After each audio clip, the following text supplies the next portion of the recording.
This is Ether. Does anyone copy? We're not receiving anything. That puts our last contact with Mission Control at 3 weeks. There's a point in this movie, Felicity, when your character is pregnant and she goes on a spacewalk.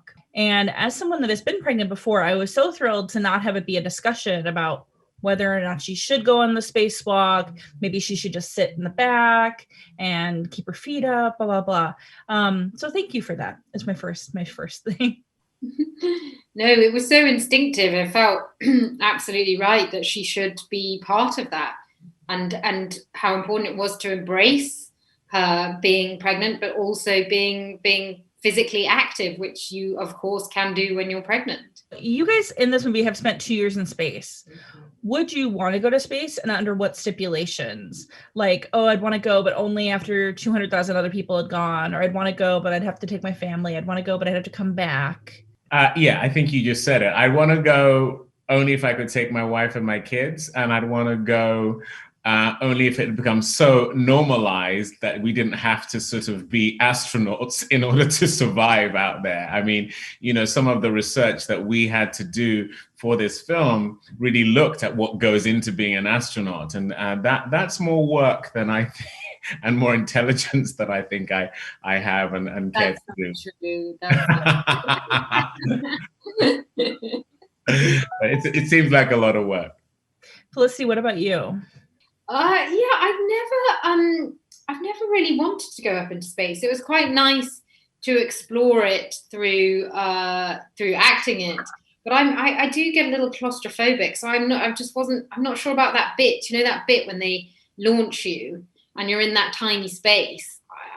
I wouldn't like that.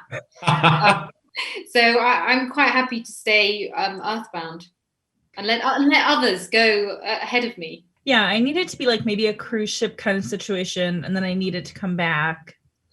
I read recently, or my kids are watching Snoopy in Space, which is a show, and they said that because of how your body is affected in space, you have to work out for 3 hours a day while you're in space. And I was like, that's a lot. Like, maybe I'll wait till somehow that's figured out in some sense. Yeah, I mean, you want to be able to relax. It's got to be a bit like a holiday, hasn't it? What's the point? This movie is also about coming to terms with sort of isolation and finding like little spots of joy where you can. Living with 4 other people for 2 years is intense. How have you guys found joy in current isolation, like in COVID lockdown? Yeah, it's been such a challenge, really, hasn't it, to try and break up some of the monotony. I think a lot of us have become probably a lot more inward looking. I mean, on a practical level, I've just moved house, so I've had all these plans to, you know, put pictures up and unpack and that sort of thing. And then I always want to write more letters than I do. And I have all these grand ideas each time we go into lockdown. And then I end up just watching Netflix. Well, that's perfect. That's what they want you to say. So thanks. Exactly. That's for you, Netflix. Been thinking a lot about time. Why one person lives a lifetime and another only gets a few years.